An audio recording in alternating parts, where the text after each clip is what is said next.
Okay, welcome everyone. It's Monday evening where I am on the East Coast of the United States. This is a Cosmobiology Institute research meeting. We have a meeting on my time Sunday morning and Monday evening to help address people with whatever time zone they're in. And our meetings here are for any topic, question, anything you want to explore with research. We have different people here with different kinds of expertise in research. And one of the things about research is nobody knows all the answers. It's best to have a group of people bringing in different points of view and different understanding. Um, I have one question that Michele brought up as we were starting. Let me share my screen. Um, share. We have an hour and a half. Okay, so I'm sharing my screen. Let me get this out of the way. Um, one announcement.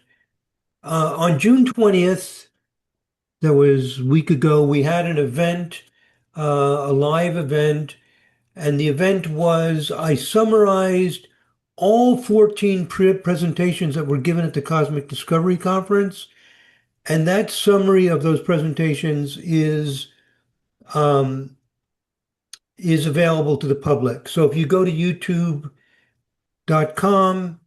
and you search for Cosmobiology Institute, you'll get to the Cosmobiology Institute YouTube page and you'll see it there. Well, let me show it to you. If I go to, um, let me go to YouTube. Here it is.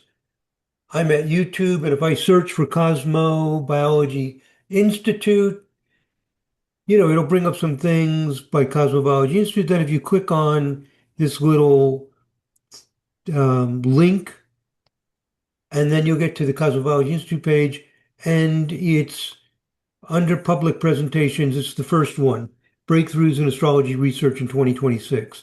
So just a little announcement that that is available. Um, if you want to watch it, whether you went to the conference or not, it's kind of nice to look at because it summarizes key points and how it's relevant to astrology.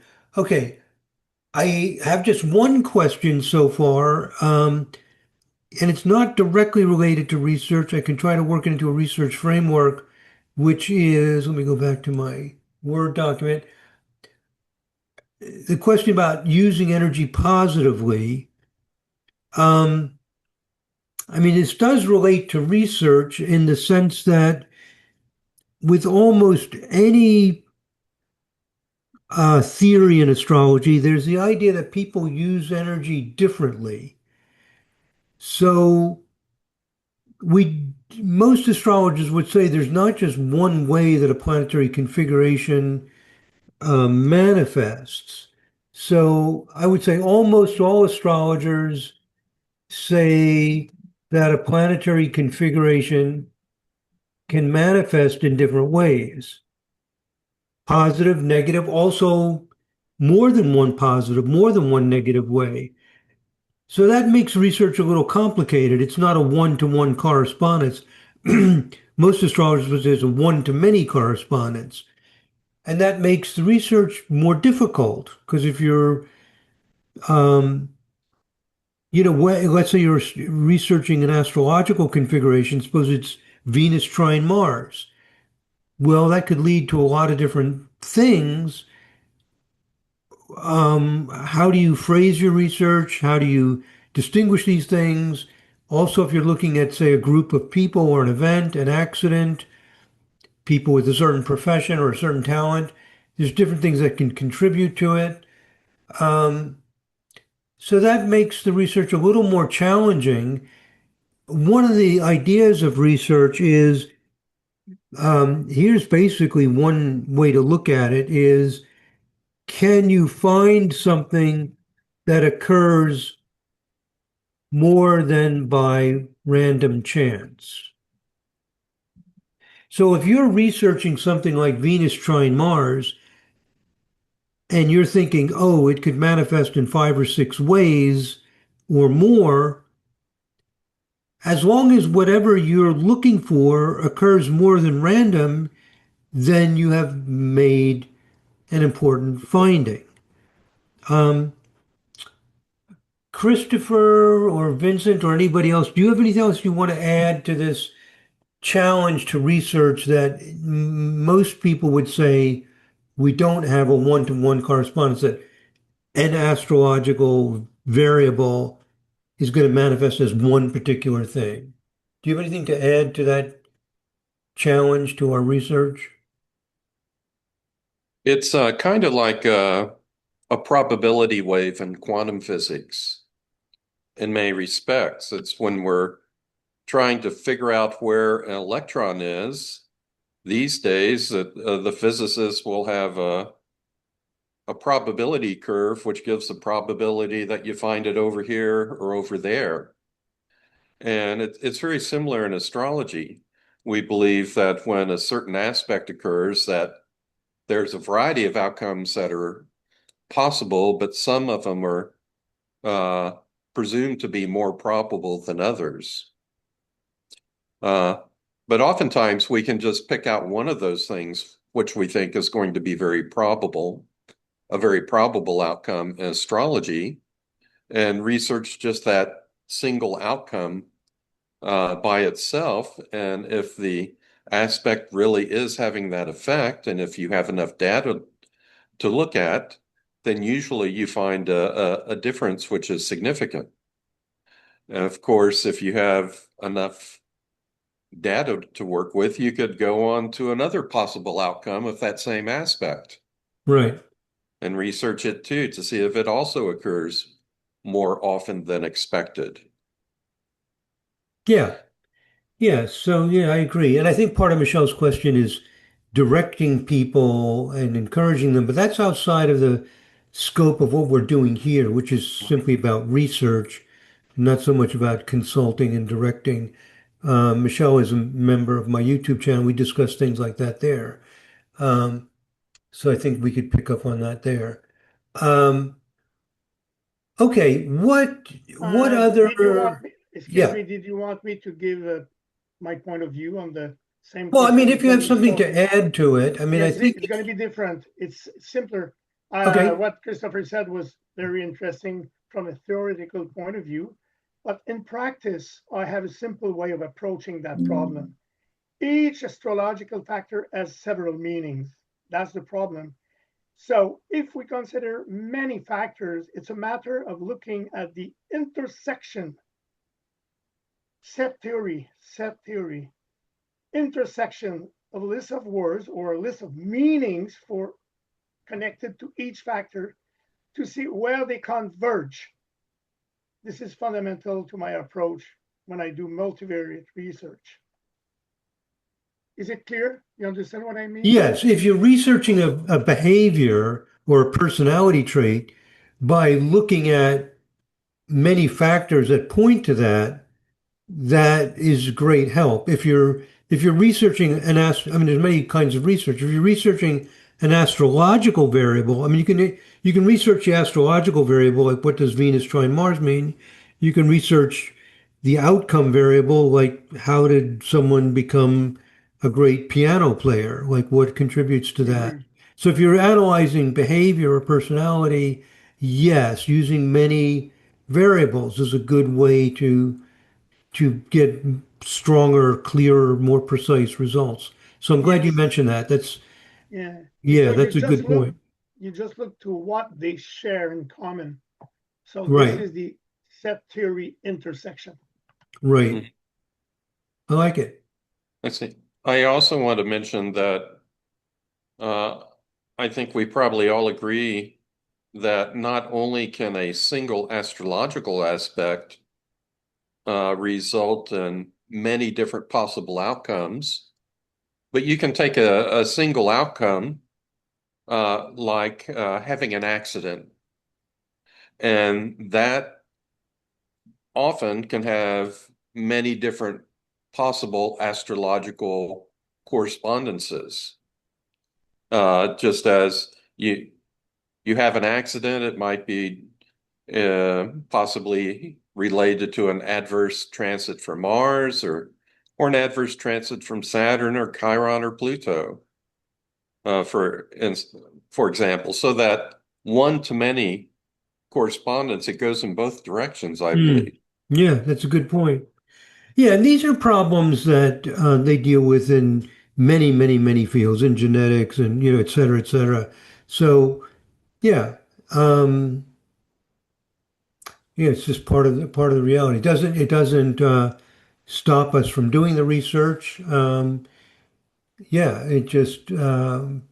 also kind of makes it exciting because as you start, you can find something that's statistically significant, and then you find, well, if I add this variable or I look at a more specific behavior, Mhm. your model improves. Um, I'd like to add something very simple. yeah. Ultimately, it amounts to turning the dictionary upside down. So you got factors with different meanings. So instead of looking at the dictionary from right to left, you look from left to right, excuse me, you look at it the other way. So you look at the meanings and look to which factor they connect. So instead of Mhm. saying Venus Mars means ba ba ba ba ba ba ba, you take piano playing and you look, so you reverse. It's very Yeah, common to reverse a dictionary. Right. yeah. Yeah. So if it's clear, it's clear. Oh Yeah. yeah, yeah. You That's explain like you the explain better than linguistic me. version of what I was saying with aspects. It's very, Yes. very good. Okay. All right. So what other topics, questions? I don't have anything else here. Let me look in the chat. You can unmute yourself or type in the chat. What do you want to discuss related to research? Do you have questions? Are you thinking about conducting research? Let's see what I've got here in the chat.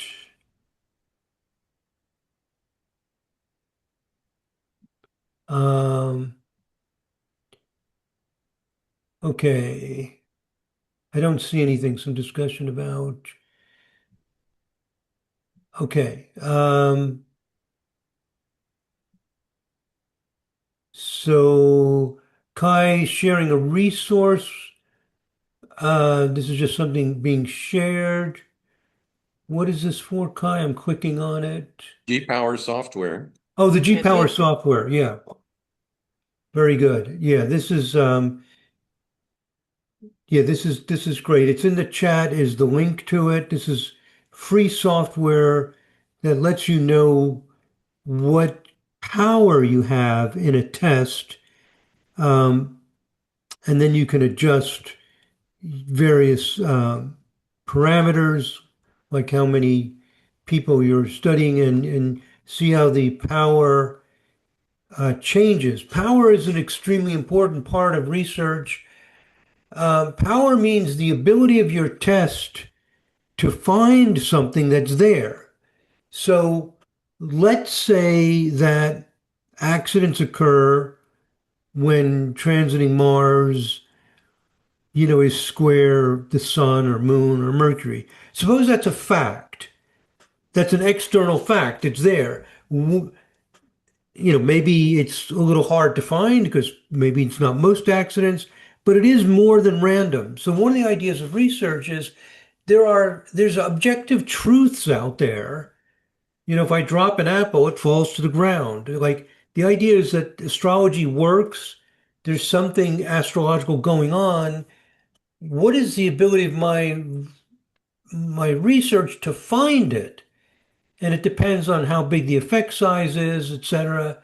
And this G-Power software helps you determine with the design you have how how likely you are to find it if it's there. And Christopher or Vincent or anybody else, do you want to give a more technical explanation or add to that?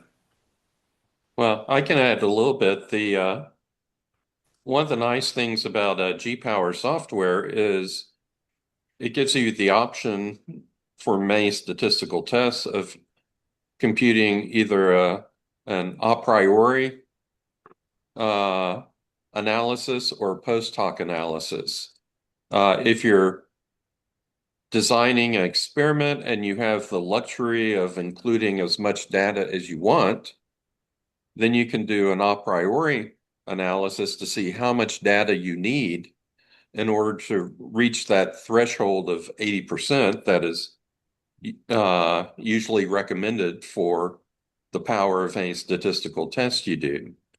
Uh, if you're stuck with what you got, whatever data you have, like I usually am, you can do a post hoc analysis of your test to see how much power was involved.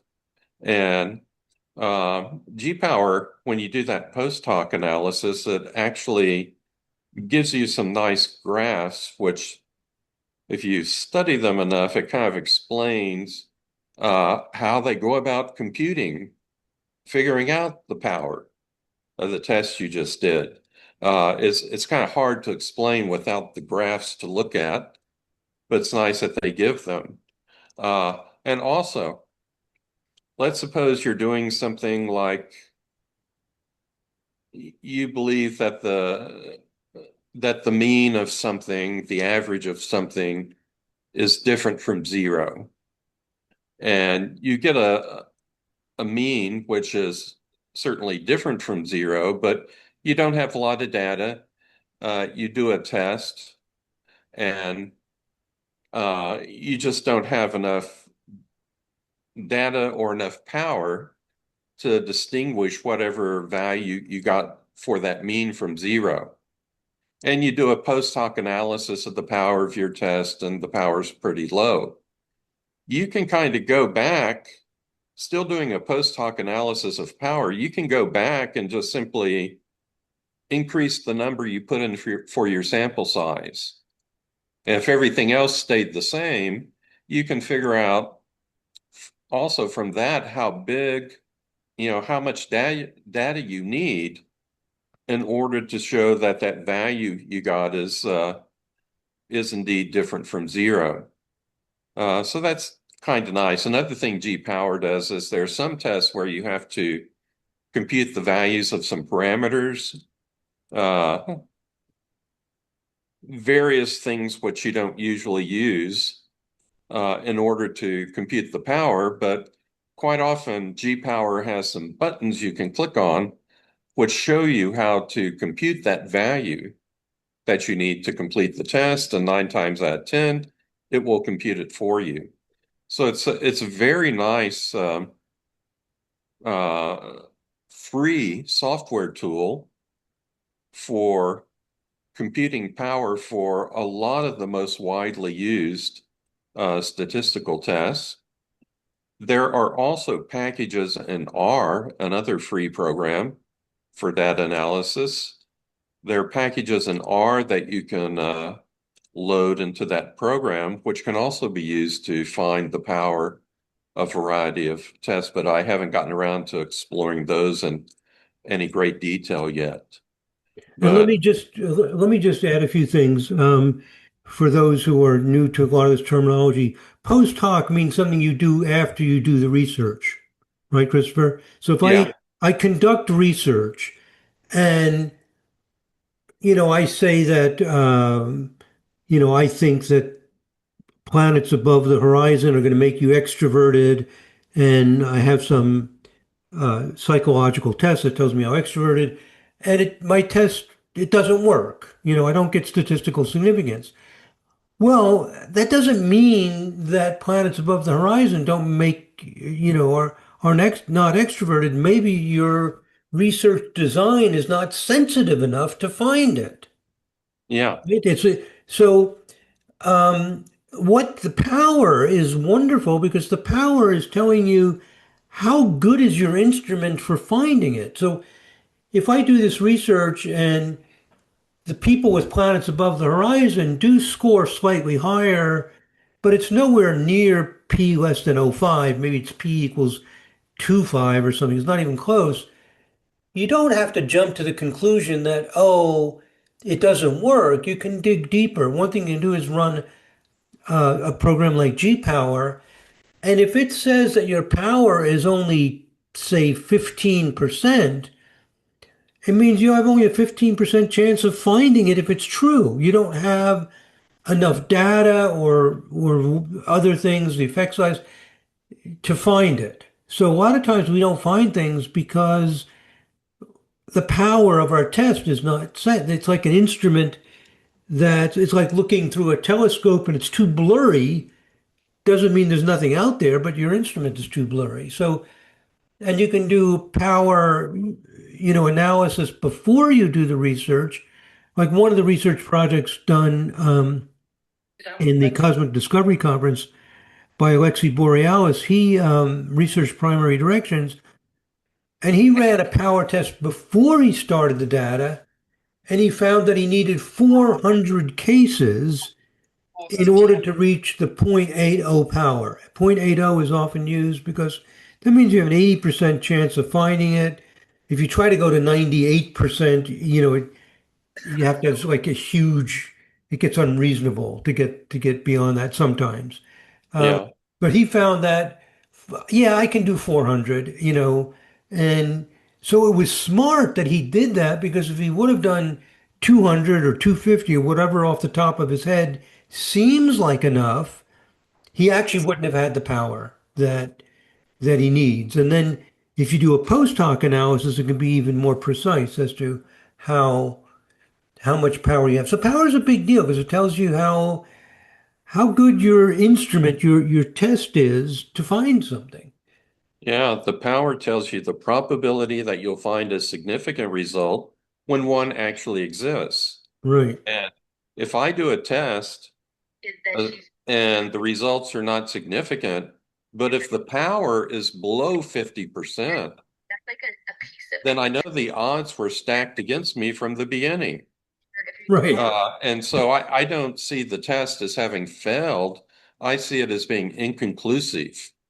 If I don't get a significant result, but the power level was below 50%, I still don't know whether there's an effect there or not. I Right. just didn't have enough power. I agree. So, you know, and power depends on a lot of different things. So, one of the things about research, for people that are not familiar with research methods, they sometimes have a simplified idea that, you just do the research and you find out, and you hear all these advertisements, you know, proven by medical doctors, this works. And it's like, well, first of all, you don't prove anything. And, what was the problem? It's not that black and white. And, so yeah, there's all these things that we look at. Hmm. It might be that your I have a research didn't find it I have a because little not good enough. question. Yeah. I had a little question for either Santino, Christopher, or someone else. It's a slightly technical question. If we seek the conclusion of a protocol using a Monte Carlo procedure that will give us the p-value, is there a way in this context to calculate the power? Hmm. 97 rather, and my unique angle, I don't know that anyone does this, and AI said I have a superpower really to, because I'm answering all of their questions. I think she was talking to somebody else. No, yeah, she didn't close her microphone. Yeah. So, I mean, why couldn't we use G power to test? I mean, I'm not sure what Yeah, you're asking. yeah. I mean, we can I'm use. asking, I use it very often Monte Carlo to get a final p-value. Is there a way that I could calculate the power of my test in the context of Monte Carlo procedure? Hmm. By Monte Carlo, you don't mean the shuffled control group? What do you mean by Monte No, no, Carlo? no. You just shuffle and you look at the proportion of success against failure. And let's say you got 1 million simulation, and you look where you are in that group and in the scale, so it gives you directly the p-value. I don't want to go into that too much, but I just want to know By the way, it's similar to shuffling for a control group. Santino, you were Yeah. close. It's close, but it's not. Yeah, you can simulate Obligato. anything, and if you Yeah, it's a simulate something, simulation. Yeah, you could see, if you simulate like all these possibilities, you can find out what the random distribution is or yeah. For so. example, a very simple example for everybody to understand that I gave to my wife. Let's say you got a dice, six face. Without throwing the dice, that the probability is one. If the dice is normal, it's one divided by six. Let's say you have a complicated dice, like with 12 faces, unequal faces. You can take a microscope and your calculation with physics and everything to calculate the probability of getting one face, let's say the number one. Or you can throw it 1 million times and just evaluate the frequency. That's a simple Monte Carlo procedure. Right. That frequency, experimental frequency, will give you the p-value. It's very simple, my example, but it gives the feeling of it. Yeah. It's very practical in astrology because there's no uniformity in nothing. I mean, the movement of the planets, everything is not uniform, Right. retrograde, different. So Monte Carlo is fantastic. Right. Just to make this clear to everybody, what what we mean by the Monte Carlo, and I love Monte Carlo because it it's like so simple, Yeah, and it's so good for astrology and many things. Basically, if you have a situation and you're trying to figure out if somebody has the moon in Aries and it's in the ninth house and blah blah blah, and it's trying this and the dispositor is this, and you just want to know what is the likelihood of that. You can run thousands and thousands of charts and you can just see. So you don't have to always figure things out with a formula. You can just run it and see what happens. I mean, there are problems with that because of different distributions, but the dice is like 100% perfect example. But you can always just run things over and over again to see how often they happen by chance. Okay. What other questions or topics do we have about anything about research? This is your chance. Anything on your mind about research topics? Um, Oh. Let me reply to Vincent real quickly. yeah. Uh, I was just trying to quickly look at G-Power software on my laptop, and uh, I believe it only offers power analysis for specific, uh, statistical tests. I don't see anything in there involving Monte Carlo simulations. Uh, I would later I'll follow up. I'll ask ChatGPT or Microsoft Copilot about probably, that. Christopher, that we would have to figure it out by ourselves to Could find be. the way to calculate in that context. But you're better than me to do that. Yeah, I'm not sure if power is really going to apply in this case because Yeah, uh, usually like in a post hoc analysis of power, the probability distributions are used.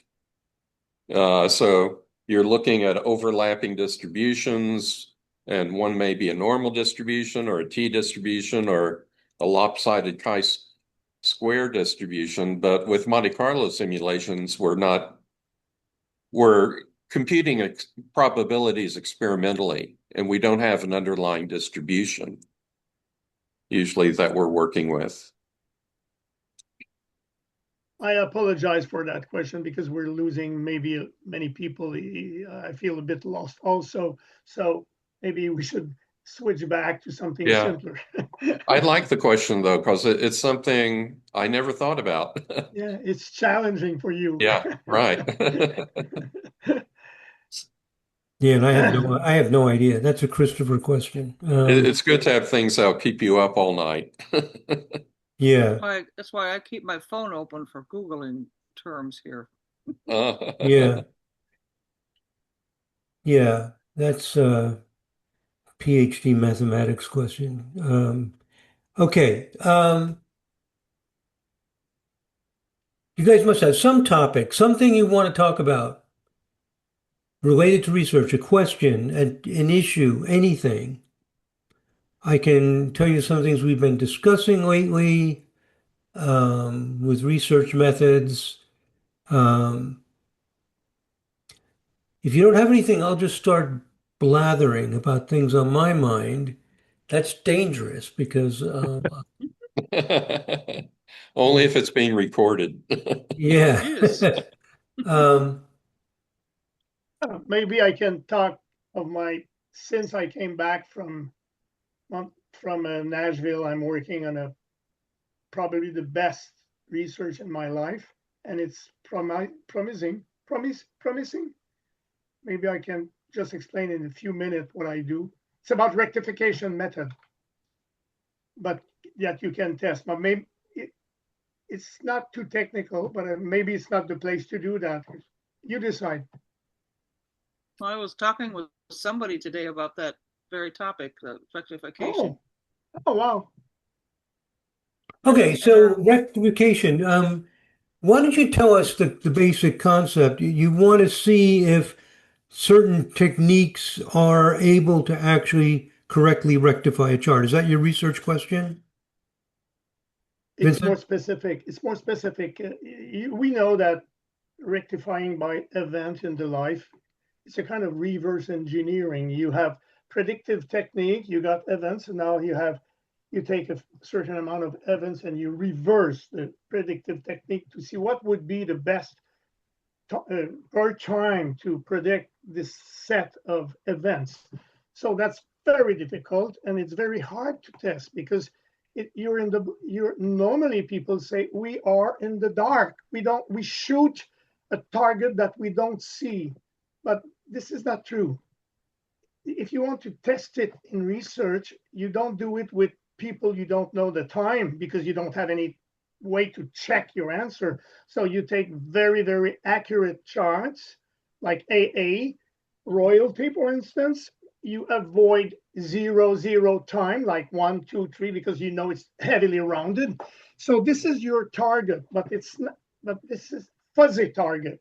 It's not, you don't expect to hit exact minute because we know that even AA could be wrong. So, but there's a statistical way to decide. Let's say you have a leeway of 1 hour or two, and you find reasonably close to the legal time with quality birth data, you can measure what the probability of getting that close or not. I mean, you just Okay, calculate let the me mean let me of the, just simplify what you're yeah, saying. maybe you're going to explain better than me. Yeah, let me just simplify it. At least what I'm getting out of what you're saying is if we want to see if we're able to rectify a chart with whatever technique, whether it's by prediction or by analyzing the personality of people, whatever, you have some idea of to determine when a person is born. Well, a very simple way that I think Vincent's explaining of how to test it is take people that we have an accurate birth time for, which would mean AA accuracy and not round it off to the hour, half hour. Those times, are accurate, say within 10 minutes typically, probably less very often, and see if your technique picks the actual time that they were born.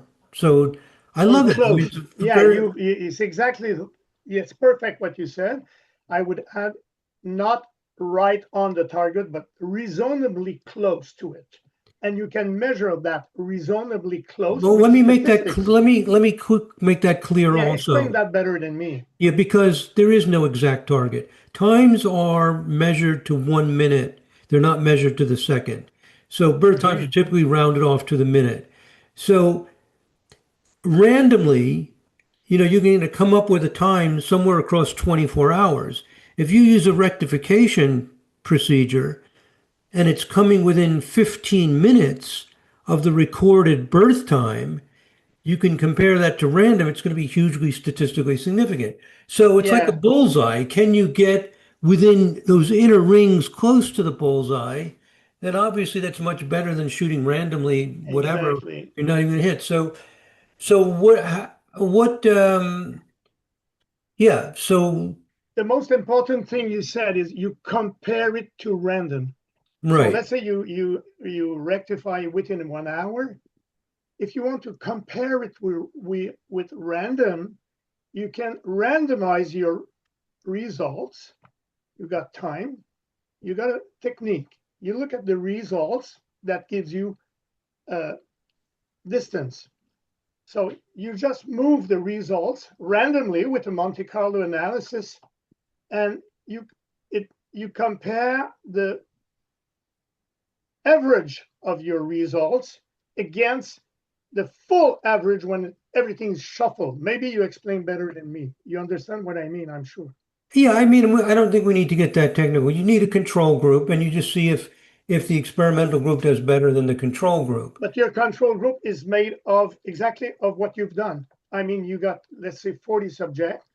You rectify, and then you shuffle your result 1 million times, and you see if you're not random, Right. if you're how in what part you are. So I'm working now with a technique not based on events because it's very hard. I worked a lot on that. It's very, very complex. I work after personality traits. A lot of people do it intuitively. Oh, you're so extrovert that probably Jupiter is trying your ascendant. So you just move the chart with one factor and one personality trait. But if you work multivariate, you just do charts at every minute and you have a full analysis of all the chart you do, and you find a way to measure, to evaluate the best time to fit those analysis at each minute. Then you got a curve, you got a maximum. This gives you your time of rectification. So the challenge now is to prove that you're closer to the official time, closer than random. It's really exciting. It's a real suspense. I love it. Yeah, it's very exciting. Typically, like here's the serious software. I think Solar Fire and other programs have a similar feature. If I go to the rectification, the standard procedure, which is not what Vincent's doing, but is you add a bunch of events. So if I go in here and I add an event for me, and I'll add an event of, Mm-hmm. say, I got married today. So I'll add that. And then I'll add another event of whatever, relocation, and I'll just Mm-hmm. change this. So I add all these Okay. events. Okay. And then in the Then, program, it has a bunch of variables, a bunch of progressions and transits, and I can select what predictive methods I want. So if I use just okay. transits or progressions, then I can go in here and I can see what the astro signature for marriage is. Ah, you work with, okay, that's, okay, excuse me. This is it. That's important. It's Yeah, so it's saying multifactorial. transiting Okay. Venus is opposite natal ascendant, it gets 50 points. If Venus is square the ascendant, it gets 7 points. You can create a list of factors that you think are related to the event, and then I can run the analysis. I'll run it for, it takes a while to run. Mm-hmm. So I'll run this for, say, 3 hours. Because let's say I think the person's, Mm-hmm. Oh, you mean your starting interval? yeah, I mean, and then it runs this analysis for every minute. I'm not running it for 24 hours because we'll sit here and wait a long time. But basically, it's running it for every single minute, and it's running the probability that you were born at Mm-hmm. 424, 425, 426, that you would have gotten married on that date, that you would, That's good. etc. That's very close. That's And very close then to what I, and then yeah, when it's done, it'll produce a graph. And yeah. Yeah, which gives you a visualization. Now, what yeah. Vincent is saying is that we can do this same idea, exactly the same idea, but instead of, so there it is. It's saying that if Mm. I had gotten married today and if I relocated on blah, blah, blah, I didn't. But if I did, it's very likely that I was born at 504 or something like that. Over here, Yeah. it tells me the details.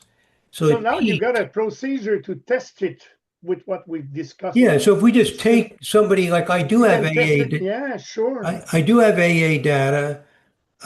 It is not rounded off, it's 426. So we could see if I entered all these events, does it pick my time? Does it get anywhere near it? Did you And try to test it, Santino? no, I have not. That And would be fun because it's if it works, you got two things. You show that we a very practical issue. We can use that technique, and also it's an incredible proof of the validity of astrology because you can pick a time close to the statistically and significantly close to the legal time. That's a proof of validity extremely strong. I agree.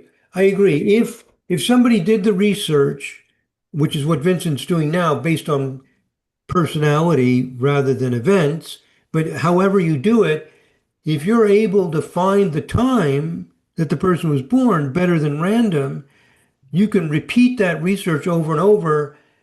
And then this whole debate about whether astrology works or not, I think it's over already anyway, but it's completely over as it's demonstrated. And, we already have software tools that do these kind of things. Um, and so Vincent's doing it with personality to see if the personality matches the time that, peaks at the time they're born. So, yes, rectification is a fantastic way to number one, figure out what works and what doesn't work. But number two, if you find something, it's it's fairly easy to replicate, and it's just fantastic evidence for astrology. So, and Vincent, Santino, it's partly with your Mastro program, it has tremendous flexibility and capability to do things like this. Santino, it's partly your fault that I was interested in that because yeah, I'll explain. Because you influenced me. You remember the discussion we had about uh, evidence-based research for practice or evidence-based research for theory, like validity. And you Hmm. said, what's is nice is to get both.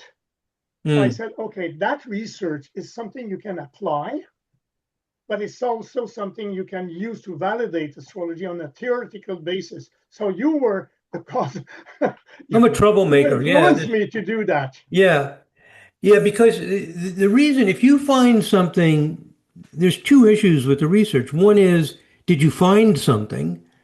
And the second is it useful? Now, if we find something, like we can figure out when people are actually born or whatever, and it's useful, then we get support. So, for example, I have some research on marriage compatibility, and I have some businesses that have approached us about developing a compatibility service. So it has an immediate interest from business. And the nice thing about the interest from business is if we develop this to a certain level, they'll pay us tons of money, which gives us the ability to continue the research. So, if something's useful, it opens up a lot of doors for advancing. Um, yeah, anything predictive is incredibly useful. Because Vincent, if you It's do this, because not you're a you, Taurus, you're a money guy. yeah, well, That's a joke. yeah, it's a joke. I'm the opposite of a money guy. No, Um, you're not. yeah, but it would be helpful to advanced research. Okay, so Vincent's on to some new research on rectification, rectifying by personality, and the success Vincent had with predicting end of life with progressions was phenomenally good. And if he succeeds with this, I think we're very, very close to a breakthrough with businesses for one thing, and also close with academia. But sometimes I'm finding that businesses are very rapidly responsive because they want to make money. And if something works better than random, they can make money with it, or make their customers happy, or they're all in. Okay. All right. Any other topics, questions? Let me go into the chat and see if there's anything there. No, we got a quiet group tonight. All right. Nobody has anything. Okay, I'm going to bring up a topic that I think might generate some interest. The goal of research. Is the goal of research to validate something with extremely high confidence? What is the goal of research? And there's a difference between, in my opinion, there's a difference in the goals of an evidence-based practice versus science. So goal of evidence-based, an EBP, an evidence-based practice, and the goal of science. The goal of science is to have extremely high confidence. Example. Let me put this on a new page. Whoops. So an example would be fly an airplane. Another example, use your cell phone or computer. The goal of science is we don't have to improve the airplane. We don't have to make it faster. We don't have to make it cheaper. People are flying their airplanes. Same thing with cell phones. They work, they're fine. If I'm going to improve it, I only improve it if it is extremely reliable. I don't take any chances because in the sciences, chemistry and physics, for example, a lot of things are known with great precision. And so to get above that, you have to have fantastic reliability. We don't want people getting into accidents with the airplane. Evidence-based practice is common more in the helping professions, particularly psychology and also medicine. So psychology, they used to call it a soft science, and they would call things like chemistry a hard science. Now, a lot of people change the terminology, and they're calling psychology an evidence-based practice instead of soft science. And the idea of psychology is there's very little that's known with confidence. And in medicine also, in the practice of medicine, we don't know what to do. So the idea, and there's two differences. One is there's generally less confidence in the theories and practice than in a science. That's one difference. And another difference is we must do something for the client. We cannot ignore them. If somebody is ill, if somebody has anxiety disorder, We can't just say, well, I don't know what to do with any confidence. You know, you're on your own. So there's this feeling in a lot of the helping professions that we need to do something. We can't just not do something. Whereas with flying an airplane, we have airplanes. I don't have to make them better. They already work. Um, so we must do something. So the conclusion of an evidence-based practice is find out what works best, even if it does not work very well. So it's a different philosophy. Does that make sense to everyone? Hmm. It Like if does. somebody, has anxiety disorder, Mhm. maybe we don't know what to do. There's this drug and there's this talk therapy and there's this, that, and none of them are doing a great job. What do? We're not going to tell the client, oh, look, we're not sure. Tough it out, man. You're on your own. No, you find out what works best. And that changes the whole landscape of research because you're no longer saying, I need to validate something on a scientific level. I need to show those scientists that my astrology works.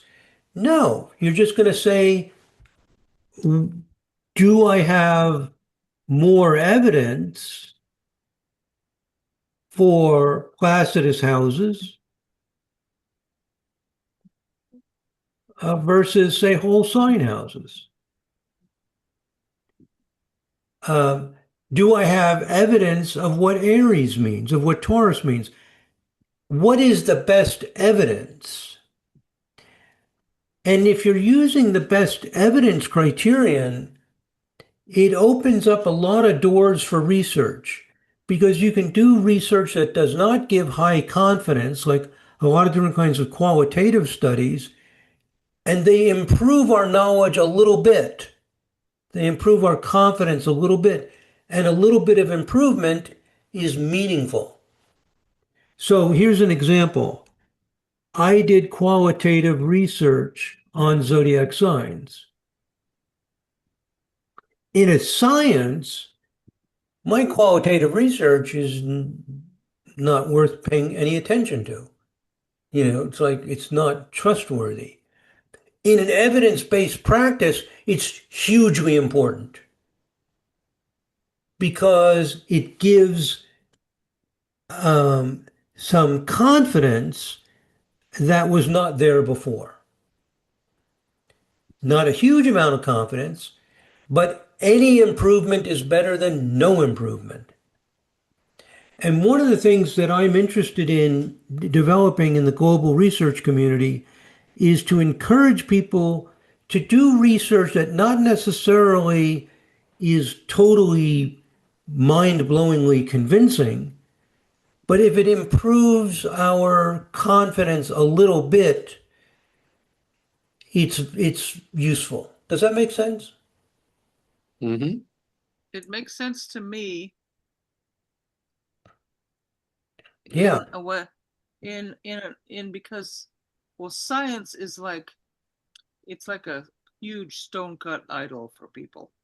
As soon as they hear science or they hear research, they'll say, aha, I can know the answer for sure. But the introduction of the idea of improving confidence in astrology through the research project or the research work and the statistical work, that I think will be meaningful because we have to re-educate people to get off of the idea that science is a god. And if we bring in, I say, I'm doing research. Well, that means that you're finding the answer for sure.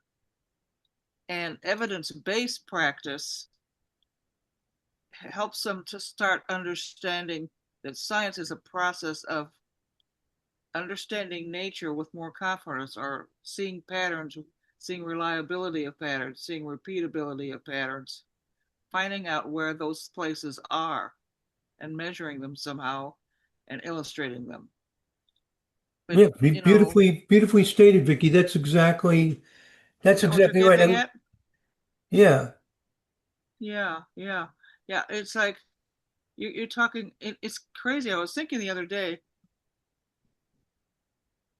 astrology is a buzzword in a bad sense. Somebody says, I'm an astrologer, and you can feel it coming in on you, like, oh yeah, you like playing with bullshit. Um, and you tell them I'm a scientist, and then it's a buzzword in the other direction. But in fact, there's science, there's astrology, there's a series of practices and professional procedures and history of people who've written wisely about it and observations. They're both a word for fields of study and techniques of study and procedures of study. And this glamour or this aura about these words is getting in our way when we talk to astrologers. Yeah. Let me give very good. I agree. Let me give an example of making tiny steps to improve confidence. Um, not necessarily always step number one, but one step that you can take to gain greater confidence in, say, what Aries or Taurus means, or the second house or third house. Is the second house values? Is it money? I mean, there's all these different ideas. Mhm.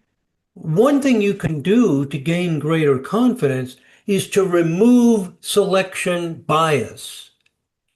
That automatically increases your confidence in the results.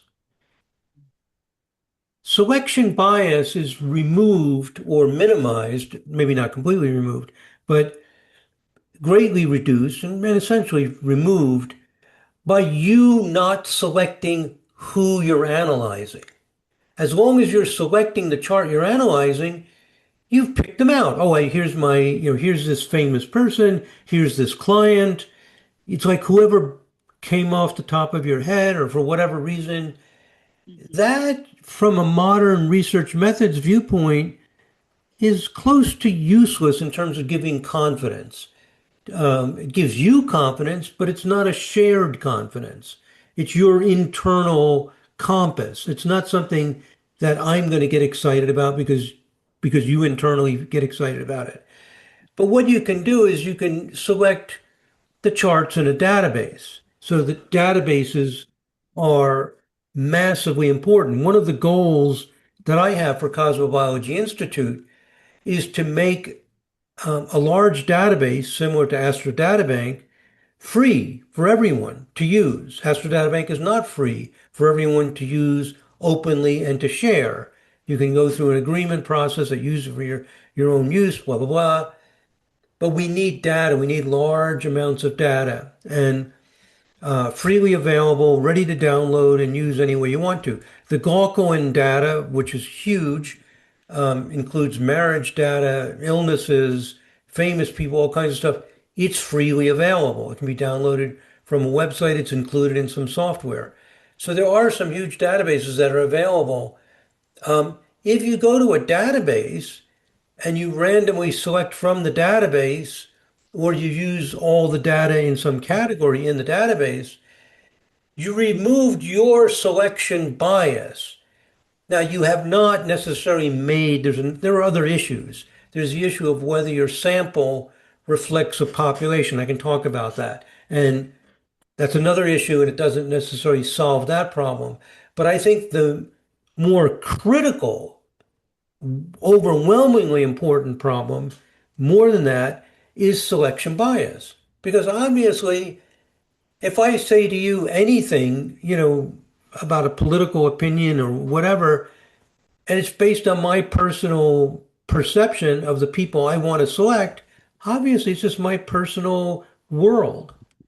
So by removing selection bias, that automatically, even if you don't use a lot of fancy statistics or whatever, automatically gives us greater confidence. I believe that Mm-hmm. nearly every lecture given at a conference should remove selection bias because as long as people are getting up and talking about their personal opinion about this leader of a country or this actor, it's just so highly subjective, we have almost no confidence in it.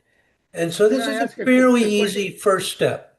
Okay. Can I ask a question, Santino? Yeah, A tough one. A tough one. yeah. I agree totally. The selection bias for research also is a terrible pitfall. Even if you're honest and you pick, for instance, at random, you can be accused of having done a selection bias and got no proof to demonstrate that you're honest. So skeptics and cynics will tell you that it's biased. For example, in the research I do about rectification, they will say, okay, you rejected the cases that didn't work and you just kept the cases that worked. So what would be a simple, nice way, convincing way to avoid that pitfall and be extremely convincing even for the cynics? Is there a trick to do it? I got a solution, but it's not so easy. Yeah, I mean, to me, is there a technique that compares it to random, how much it makes it show up? Well, his question is more basic than that. His question is, let me say one thing about it.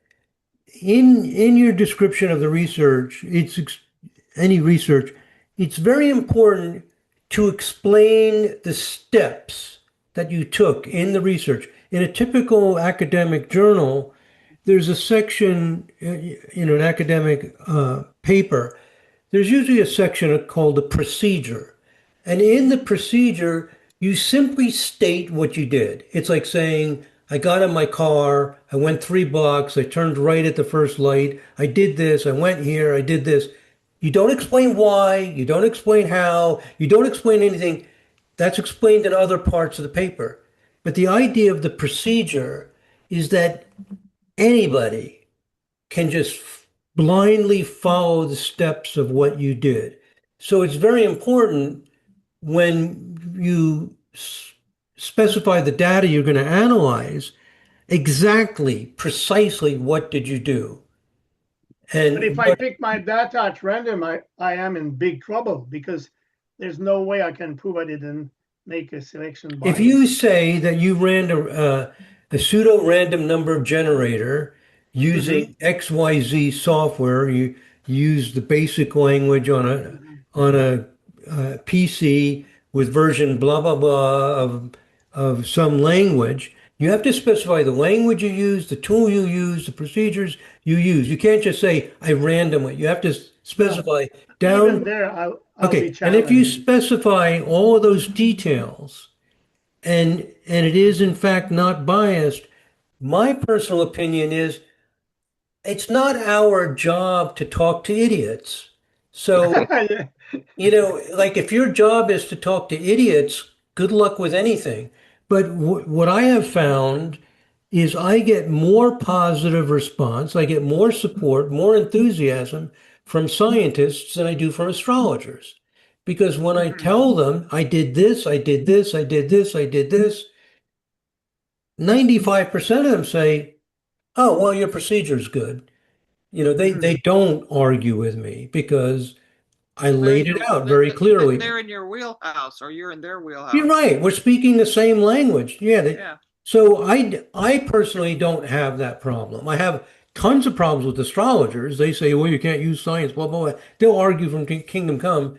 That's But because apparently, they have that glamour about the science as much as they have the glamour about their own astrology. But Vincent, apparently you do run into that problem. I don't run into it. I don't know why. What if we would write something about the importance of selection bias? What was that, Vicky? If something could be written very nicely about the importance of selection bias, you all give a lot of examples of it, and something could be put together, and this is something we could put out. I'm just saying. Yes. Yeah, Christopher is developing training on statistics, Right. and we could develop the training to include proper research procedures. And And that's a huge one, this as I can falls see. under the topic of sampling, proper sampling, and why it's important. I think within each field, like when I was at the university, I went into different departments for different things. It was fascinating to me that the biotech people had their own language of research methods and statistics, and the engineering people in chemical engineering, they had their own language and details. So it's kind of like music. Everybody has their set of tools and what's relevant to what they're doing. And I think within the context of astrology research, selection bias is up near the top. It's not necessarily near the top in importance in other fields. Different issues arise in different May I environments. just add some just detail? So you spoke about the scientist and the astrologer, but there's also the big bunch of skeptics that you call cynics, Jeffrey Dean and everything. And with my training in magic, I'm used to cheat. And I also very used to detect when people cheat. So if I put me into their place, in their shoes, they would say, no, that's not true. It's not really random. You cheated. I'm biased because I'm a magician.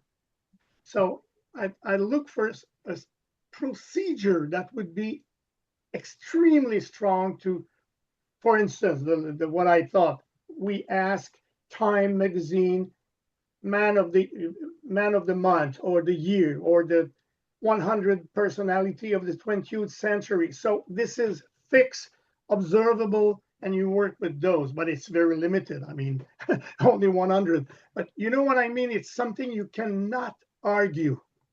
Exactly. That's always the case, even if you don't have cynics. It's always the case. I mean, I agree 100%. I mean, I think it's always true. The more transparent, the simpler, the easier it is to explain, the more public it is, the more that anyone can trust what you did. As soon as you have a procedure and it's not clear to me, like I know what man of the year is and woman of the year, blah, blah, blah, then some skepticism creeps in. But yeah, it needs to be simple, clear, publicly available, or at least preferably. Sometimes we can't get the optimum situation, but yeah, I agree. We always want to do that. Yeah. Um, so anyway, I wanted to share with you this idea that in an evidence-based practice, like in evidence-based astrology or in psychology, a lot of research is not very convincing. It's designed to give a little more confidence about some particular detail. And in psychology and in medicine, some areas of medicine, they use, for example, a lot of qualitative research, a lot of careful review of things, adding up how many times certain things happen in people's experiences, things like this, because it improves our understanding. And Mhm. what I'm finding is that if we set a bar for research that it has to have, it has to be quantitative and have fantastic p-values and be replicated and good effect sizes, then we always feel depressed, like we've never made it. Um, Whereas in psychology, they dropped that a long time ago and they just said, look, we got people with problems. Any little improvement is important and it gets published and it gets utilized. Yeah, I stepped my toe into a discussion on the social media in which we were asked a question to look at a chart. And in discussing the astrology, because it's about a political figure, we were asked to steer clear of political bias. And it's like opening a bag of squirrels when that happens. And then you get the replies that come in off of that. Because I was asking, what bias, you know, where's your gateway and what do you mean? I asked a person who originally proposed this topic, what do you mean by the bias? And are you not insisting on a astrological bias based on your own personal conditioning? Let me address something about this in research methods. If somebody's interested in removing political bias or some other kind of bias, what we often do in helping professions like psychology is instead of removing bias, we do try to remove, that's a different kind of bias than statistical bias. But what we often do is state, instead of removing political bias, this is an alternative. What a lot of researchers say is you don't have to remove political bias. You state what your theoretical framework is. Mhm. Um, there's an article I read recently where the editors of a psychological journal, they were the like main editors for like 30 years, for a very long time. And they said that the biggest reason why they reject a paper for publication, the number one reason, this really blew my mind. It's not problems with the statistical analysis, blah, blah, blah. It's because the researcher never stated their theoretical framework. Ah, that So makes in a lot sense. of psychological research, first thing you have to do when you start a research project is to state what your theoretical framework is. Like in astrology, you could say, I am a Vedic astrologer trained in this tradition, blah, blah, blah.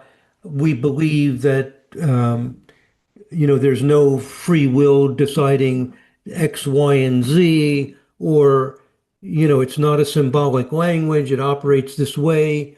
You state what your framework is, how you understand what you're doing and in what context you're doing it. And one of the ideas in modern research methods is you're not finding a truth, you're finding what works within a certain theoretical framework.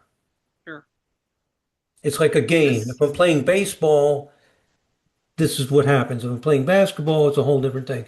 So instead of removing political bias, you could state what your, political framework is. Mhm. For example, some people that are conservatives in the United States, the theoretical framework can be that each person is autonomous, can make decisions, and they don't have to blame their upbringing and all that kind of stuff and be indulgent, etc. Somebody with a more liberal view might say that people are largely framed by the environment in which they grow in, and we need to make access to the, etc. There's certain assumptions that people have that sometimes it requires some soul searching, and often in psychology, there's peer discussions, different group meetings to sort out what your framework is actually based on. Yeah. Boy, astrology could use that.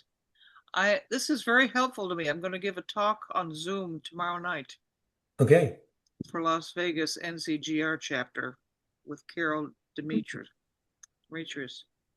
Um, Can I ask a question? Because it's really helpful to me too, what you said, Santino. And I'm wondering what things might be best to put into a research framework like that. If you had suggestions, I mean, I'm sure it would be different for every project, but like, what might be things you put in there just typically would see in a framework like that. that's a good thing to define. Yeah, Right, because I'm thinking about my ADHD research and I'm like, oh, I haven't started looking at it, but I want to do that before I start looking at the charts. I'm collecting the data. Just, I think having the framework was really good. I have it in my head, but I haven't really sat down and just written it out. But I think what I want to do is put it yeah. on the site I Sometimes, That's created. good. sometimes, a comprehensive description of your theoretical framework is not going to fit within a research paper Mhm. because, you'd write a small book. So sometimes you want to have something in your paper that in your references, you state, you can say, a more comprehensive description of my theoretical framework is here, and just state a few of the basic fundamentals. So, for Couldn't you example, couldn't you put those in an abstract at the beginning? all right, a theoretical framework can require a small book, and you don't want to put a small book in. For example, and very often what's done is you give references to certain chapters in books or whatever, or another article that people can read, that explains in detail. So, for example, in the vibrational astrology theoretical framework, some of the assumptions are that each planet serves one purpose, it has a function, and that a function of the planet and the function of zodiac signs, houses, aspects is something that flows through the person. The person is not their astrology chart. The person's a pure center of consciousness through which these energies flow and try to express themselves from a higher dimensional space. So these energies that start in a higher dimensional space precipitate down into the person, try to express themselves through the person. And another assumption of vibrational astrology is that we have very little confidence in any of the astrological traditions, and we just start from the ground up using modern research methods. And one of the conclusions is that astrology works through um, processes similar to physics, dimension reduction, and vibration and frequency are fundamental principles behind it. And so these are some of the, we also assume that the person has some volition, or you could call free will, in working with those energies. But you do not have free will to overcome or anything. You just have different ways of expressing what you're given, just like your physical body. You're not going to change your height or something that easily. That it is what it is. So that's all part of the theoretical framework, and it can be summarized in a few sentences, a few key ideas, that it's not an archetypal language. Archetypes are born out of energy processes, and then you can say, a more comprehensive explanation of the theoretical framework is available here, and you give the link or this book or whatever. Does that make sense? Yeah, that makes sense. That's really helpful. Yeah. Yeah. That's good. Yeah, I'm trying to incorporate in my talk tomorrow night some ideas about the research, the evidence-based value.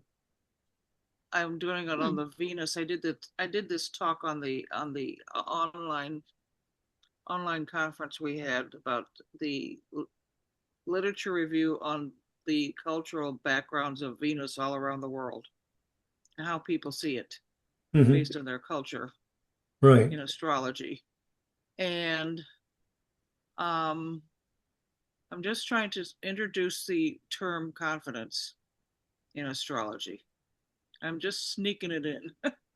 I'm just talking in those terms because I haven't heard it before amongst astrologers talking that way, but we talk about that way, and it makes more and Yeah. more sense to me every day, as I work with it.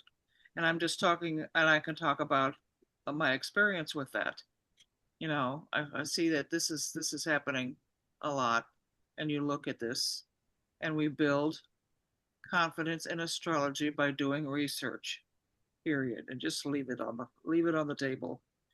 But I'm going to do that, and this discussion is helping me sort out my thoughts as I go through the slides, and I really appreciate you having this discussion. Yeah, there are a huge number of rules, for conducting research that increases confidence. Mm-hmm. So, like for example, removing selection bias, all kinds of steps that are important.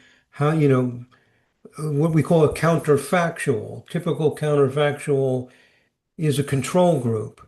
Mm-hmm. But if you don't have some kind of counterfactual, which means what happens if you don't have these planets in Gemini or whatever, you have to have, some comparative way of looking at it. So, there's all kinds of things. One of the problems is that research that gives confidence, there's very strict rules for what gives confidence. And these things are worked out by committees of experts, and they build an evidence-based pyramid of what gives greater and greater confidence. Mm-hmm. So it's not, in psychology and other fields, they've worked out specific criteria for what gives greater confidence. So it's not it's not, there's always debates about minor details, but there's very good agreement about what kind of confidence comes from any particular research. And the things that most people feel gives confidence are not things that modern research methods give confidence because there is selection bias, there is no counterfactual. When those things are missing, we don't gain a lot of confidence from it. Okay, but anyway, I wanted to discuss that how these how research is proceeding in fields like psychology. Sometimes it's very small incremental steps to just um, be able to assess things a little bit better than they were assessed before. Christopher, Vincent, anybody else want to add or subtract from what I said or give a different perspective? Mm, no, I don't think I have anything to add right now. Yeah.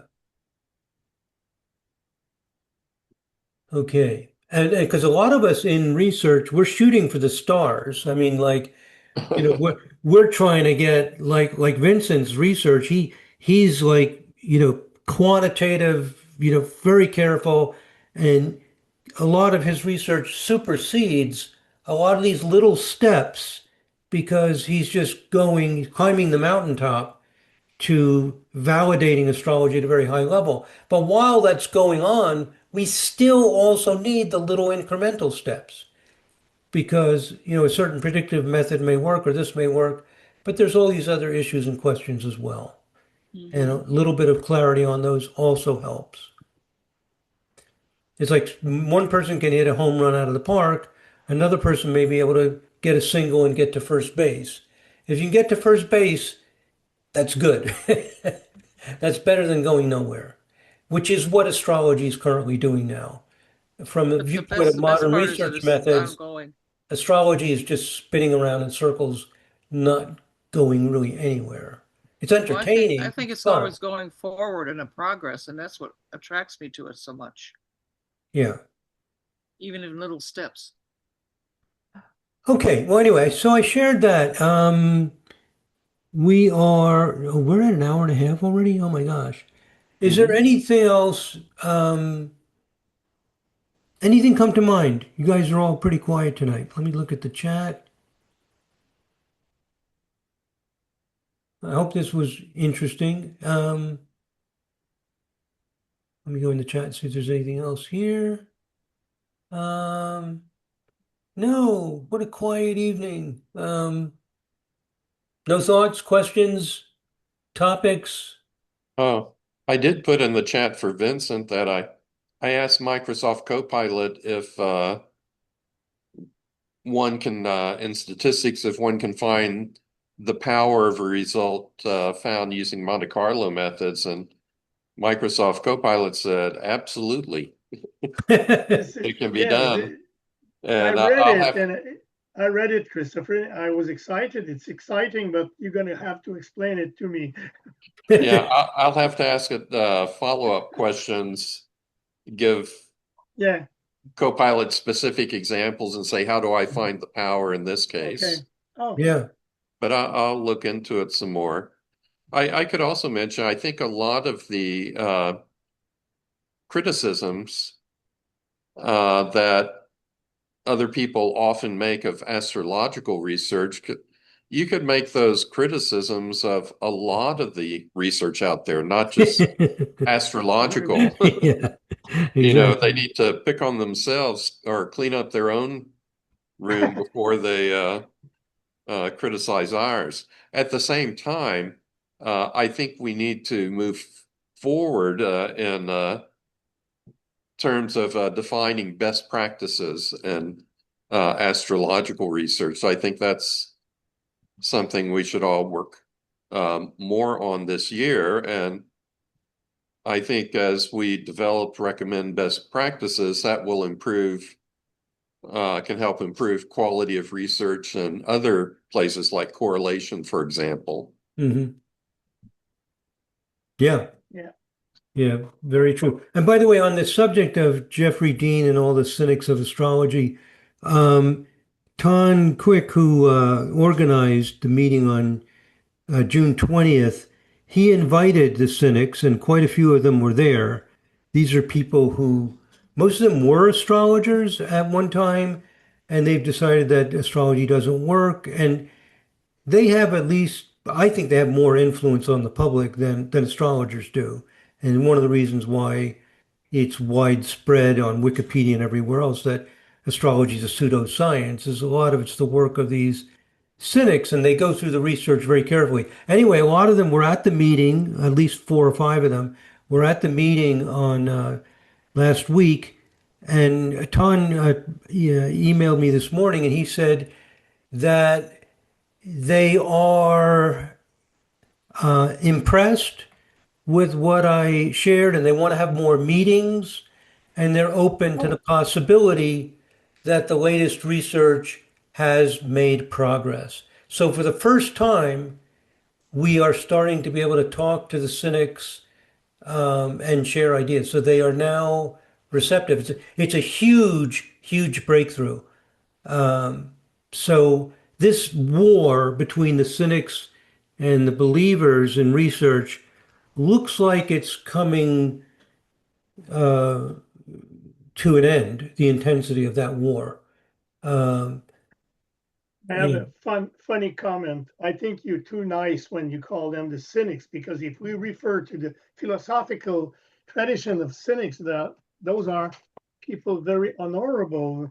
They rejected their comfort, money. They have a big contempt of social conventions. They were looking for a simple, natural, autonomous life.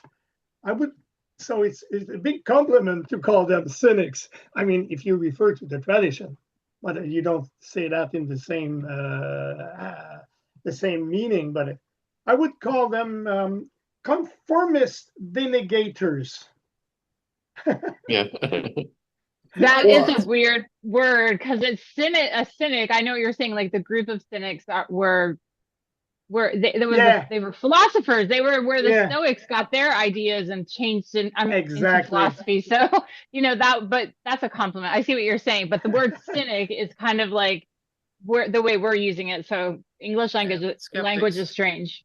Yeah, yeah, That's yeah. Yeah, the that's what they skeptics I've expect. too. got I've Yeah. got the meaning on the screen here. When I'm using cynic, I don't mean it in the original philosophical sense. I mean it in just the contemporary sense. A cynic is a Yeah. person who believes that human actions are primarily motivated by self-interest and greed. They tend to Yeah. doubt the sincerity, integrity, or altruism of others. Okay. This is not a complimentary term. I know. No, Often assuming that people always act for skeptics would their be own better. personal benefit. They are cynics of us, not in Oh yeah. the. Do you think those people think that we are not sincere? I They think think they we're think they we think are. we're I think they stupid. think we are stupid. Yeah, they think we're Not stupid. They But think not. they think But they we have think a we're silly mask on. sincerely stupid. Yeah. We're I think astrologers, so we have a silly mask. I think one of the reasons that there's so many people today who think of astrologers or as stupid or thick-headed, or they think that astrology is a pseudoscience, is because actually many astrologers practice it that way. Huh.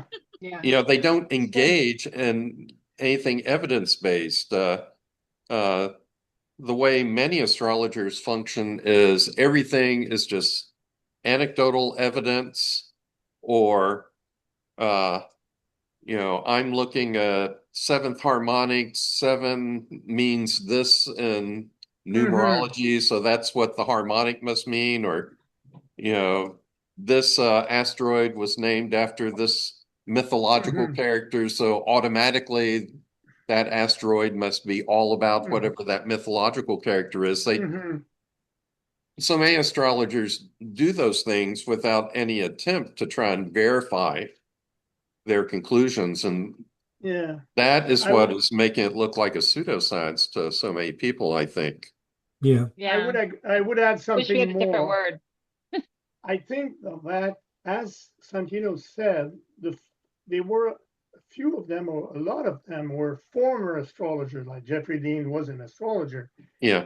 and I think they were in the that type of they weren't good astrologer or good researcher. I think, for instance, Jeffrey Dean made a research about no planet without aspects in the beginning of the 80s, and he failed. Instead of saying, I was bad, my protocol was not brilliant, I will try again, he said, oh, it didn't work, so astrology is crap. And he left astrology instead of saying, I was not a good researcher. There are a lot of things involved. One of the things, I met Jeffrey Dean in person a long time ago and Oh, had yeah. a lot of correspondence with Schmidt. And one of the things with Schmidt was, he was very involved with the Astrological Association and had an important position in there. And he was very active as an astrologer. And one day he did a astrological consultation for someone. He was a practicing astrologer. The reading was great, was very, very helpful. And then he found out later that he had the wrong birth data. Mm-hmm. And it kind of put him in shock that he gave such an excellent consultation, so sensitive, so helpful, so clear, as he usually did, with the wrong data.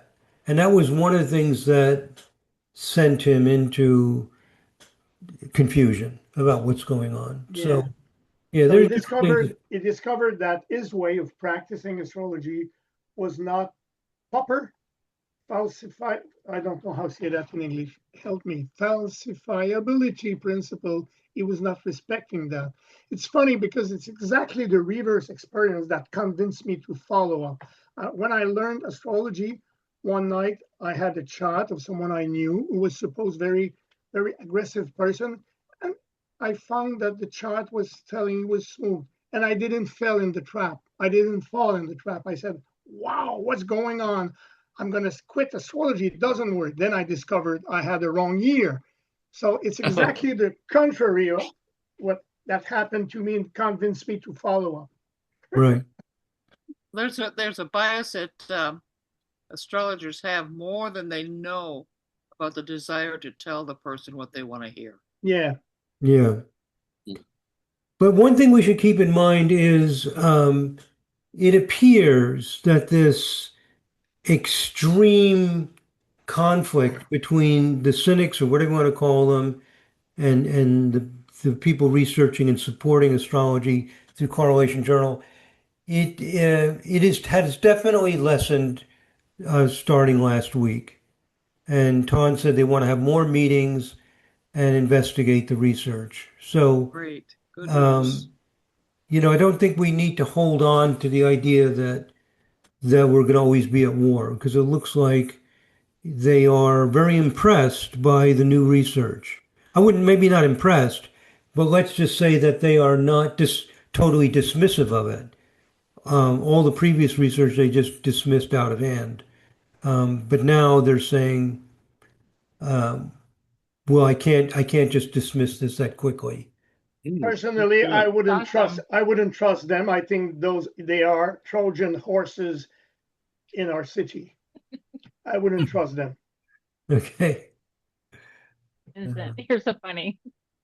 Oh, Well, it's possible. I think that's great though to move forward because, the more people that understand that research part of it, sounds like the cynics that you're talking about understand the research aspect of it, but the more that kind of crossover, maybe that will spread and help it grow, because I think not that needing to convince them is a thing, but also being able to just have people aware, because that's, I think, the problem is I find with people when I go online, I hear them about their confidence and this and that. And I was actually researching what people were saying about ADHD and astrology and found a Reddit post with a whole bunch of stuff in it. And literally every comment on it had every single thing you could imagine. And everybody was super confident. And I asked people like just research questions, and literally they would comment and talk to me, but they wouldn't talk about what they were actually doing research wise. Cause that's what I was curious about. Like, how do you know all the mutable signs? Like what gives you that reason that all Aquarius is, because people were saying such different things. And I thought, they just really don't know. Is their anecdotal perspective? And I get it, but maybe this is part of growing that so people can understand it, can understand that there's something more than just the anecdotal idea of it. So Wasn't it the artist Gauguin who never sold a painting in his life? what? Van Gogh Yeah, didn't. I yeah, think I I think it was think Van he may Gogh. be the one. There Maybe was both. some, Maybe both. yeah, there's some famous artist today who never sold a painting in his life.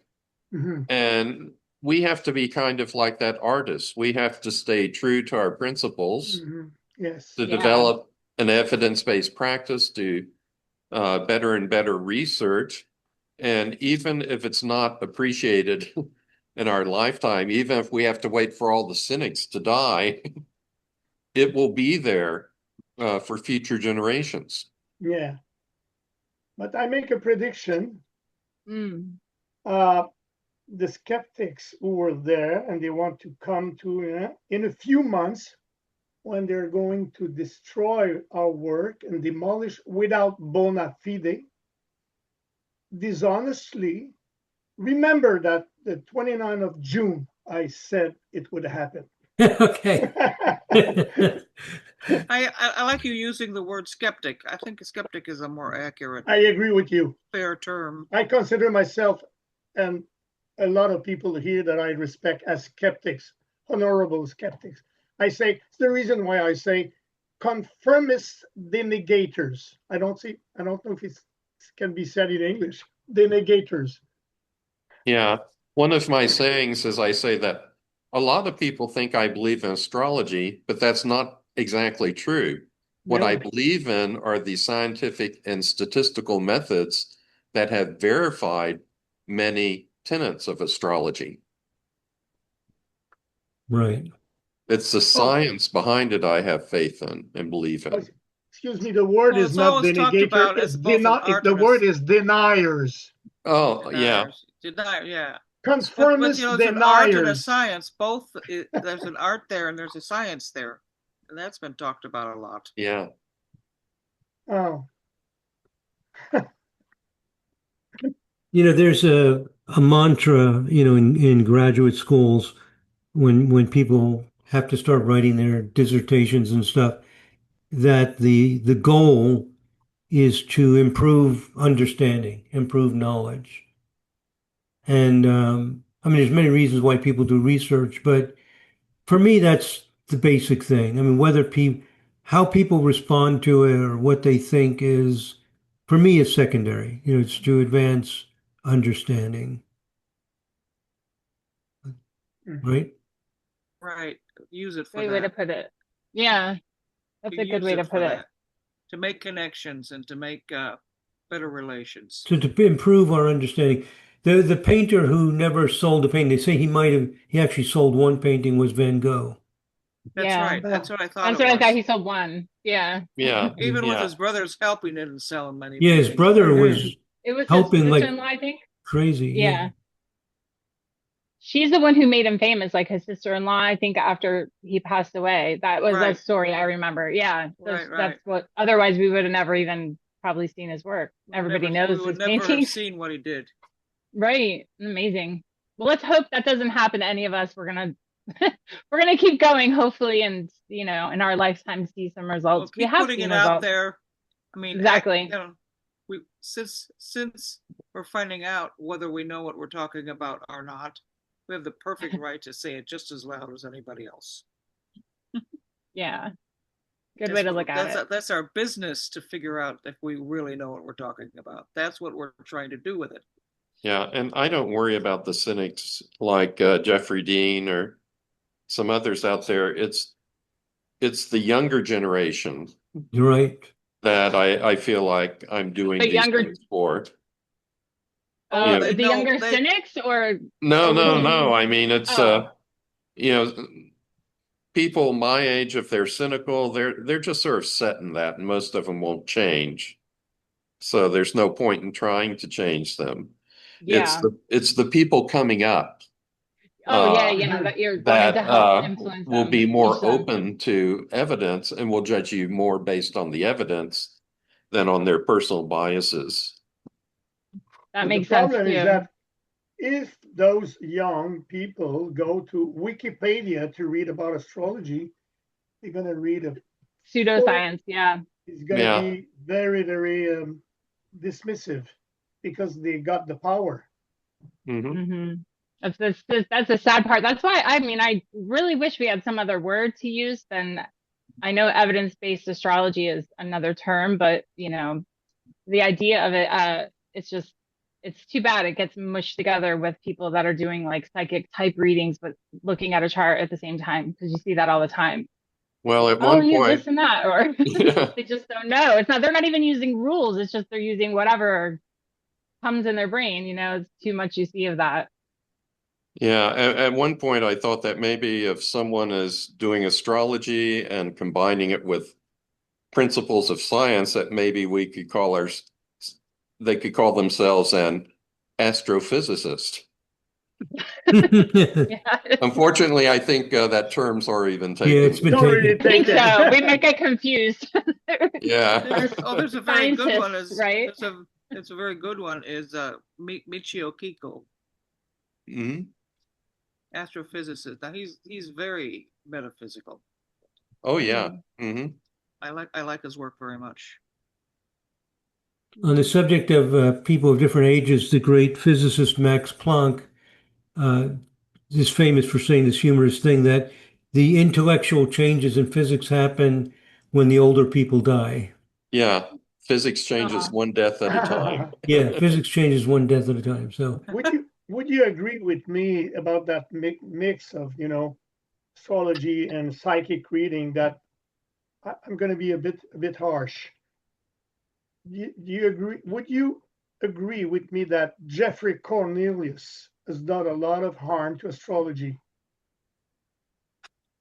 well, Jeffrey, yes. I mean, I agree that he's done a lot. I think he's done some good things and some harmful things. Okay. And the thing about Jeffrey is that somebody can do good work and come up with the wrong conclusion. Uh, And I think Jeffrey is brilliant. He was a good friend of mine. He visited me at my house in Florida, and he's a really, really good guy. We disagreed until the end. I had invited him to do an online debate and discussion to clarify some of these things. But he was rather ill for at least 5 years, so we never got to do it. But if we would have been able to have that discussion, it would have cleared up a lot because he was not as convinced that.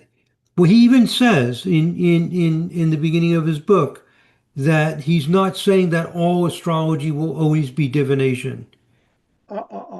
okay. Yeah, Thank and you. Thank you. I didn't know that. yeah, he actually says that, and it's like in this first or second chapter. What's the name of his book? The Moment of Astrology, and yeah, and I wanted to bring that out.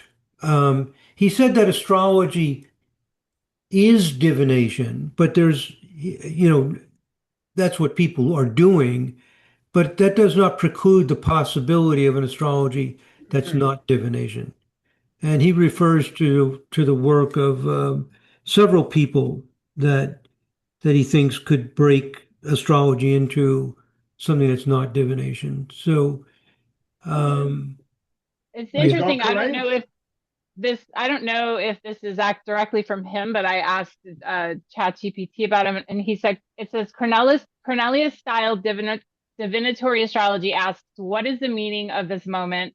This question, this chart, this symbolic encounter." So it sounds like a horary type thing. Did he do that kind of work, horary work, or was he just like against it no, he completely? said basically what he said is that all astrology is it's like a tarot card reading, is that you Hmm think you're reading the chart, but what you're actually doing is you have merged into the moment and you're experiencing the energy of the moment and you're interpreting everything and bringing it into a focus in the moment and you're not using consistent rules. And so basically you're tuning in when you're interpreting somebody's chart, you're saying, oh, you've got this in Leo and you have a big ego. What's actually happening is you're intuitively reading the person and then using those symbols to relate back to what's going on. And and also that divination is happening all the time. Every moment the universe is talking to us.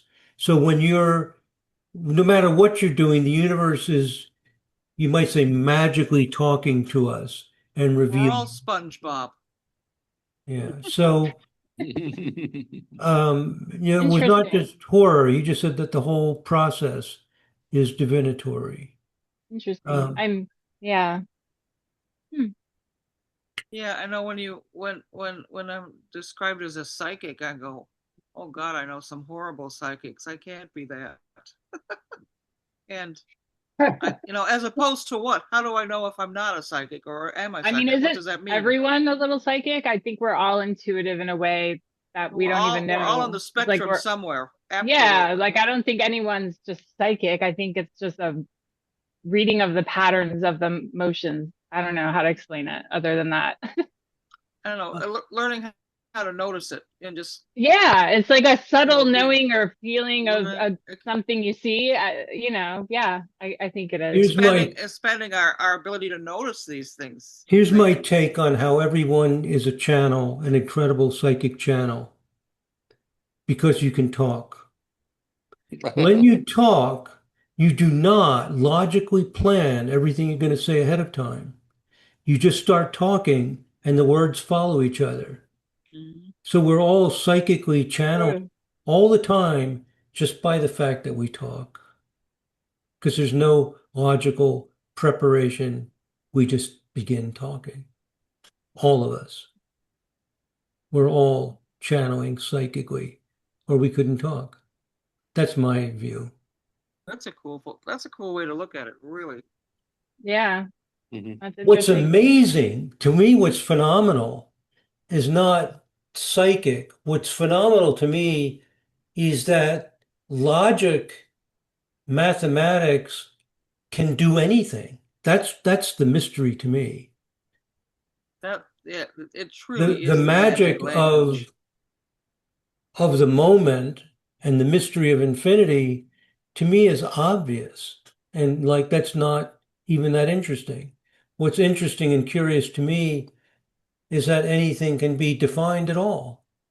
So I'm kind of like reverse in what I find interesting. Mm. If Yeah. I something connected, if a tree falls in a forest where there's no one, does it make noise? I think so. And I I think the think so. same thing about astrology.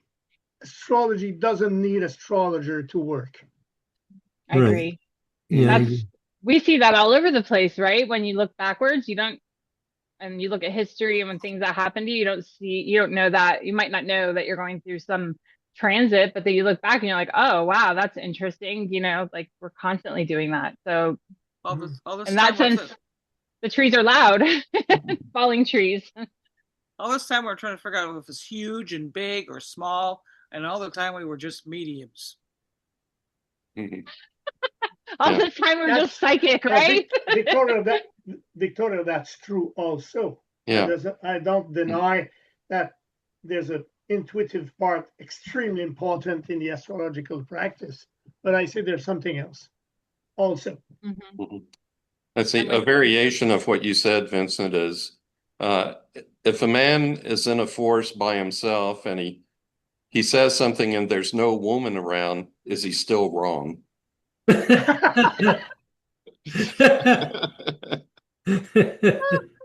I say yes. What do you say, Victoria? That's just hilarious. That's hysterical. That's terrible. It's hilarious, but it's terrible.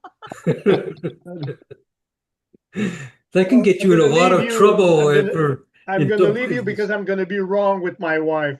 Yeah, She's waiting for me. Oh, I Richard had and I to. crack you. up about that kind of thing all the Thank you. time. That was cool. I Thank live you. alone now. I'm always right. Yeah. Oh, Bye-bye. and I can test those things out a lot. Funny. Okay. That was fun. All right. So hope to see you next month, and bring your questions, your topics, stuff, and we can address those. Okay. Now that schedule you gave us was a kind of that was one meeting. Like, So at the end of the month, like, do we have to go on the day before and the day after, or is there like a first Tuesday, third Tuesday type of thing? it's the last Sunday at 8 a.m. and the last Monday at 8 p.m. Eastern time. Uh-huh. I don't know if it's the last or the fourth, but I think it's the last as long as the Monday and this is also in the same month. Well, I just printed up what you had posted most It's the end of the recently. month. Yeah. Yeah, that's that calendar you gave us. Okay, my friends. Thank you very much. Have a good night. Good night. Good night.